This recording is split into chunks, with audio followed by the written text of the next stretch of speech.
জিয়াউর রহমানের ৪৪তম শাহাদাত বার্ষিকী দুস্থদের পাশে বিএনপি। সাবেক রাষ্ট্রপতি ও মহান স্বাধীনতা যুদ্ধে বীরত্বগাথা অবদান রাখা শহীদ জিয়াউর রহমান বীর উত্তমের ৪৪তম শাহাদাত বার্ষিকী উপলক্ষে গরিব ও দুস্থ মানুষের মাঝে ঈদ উপহার সামগ্রী বিতরণ করা হয়েছে।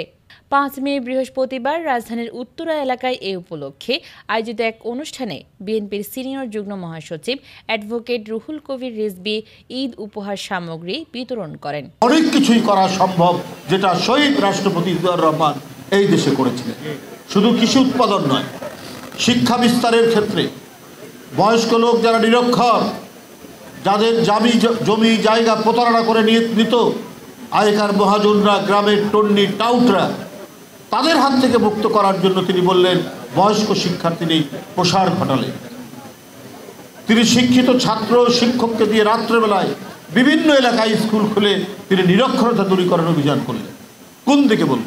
কি পররাষ্ট্রনীতি, কি শিল্পনীতি, কি কৃষি নীতি, কি শিক্ষানীতি, কোনো দিক থেকে জিয়াউর রহমানের অবদান আজও পর্যন্ত আমরা কেউ অতিক্রম করে যেতে পারি। আজকে বাংলাদেশ পৃথিবীর বুকে একটি জাজ্বল্যমান এবং সুপরিচিত দেশ। জিয়াউর রহমান যদি ৪৬ বছর বয়স, অল্প বয়সে তিনি মারা গেলেন।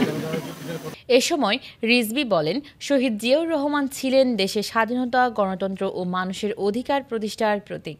তার আদর্শ ও ত্যাগকে স্মরণ করে আজকের এই উদ্যোগ। উল্লেখ্য, একটি শিল্পগোষ্ঠীর সহায়তায় আয়োজিত এই কর্মসূচিতে শতাধিক নিম্ন আয়ের পরিবারের হাতে ঈদের সামগ্রী তুলে দেওয়া হয়।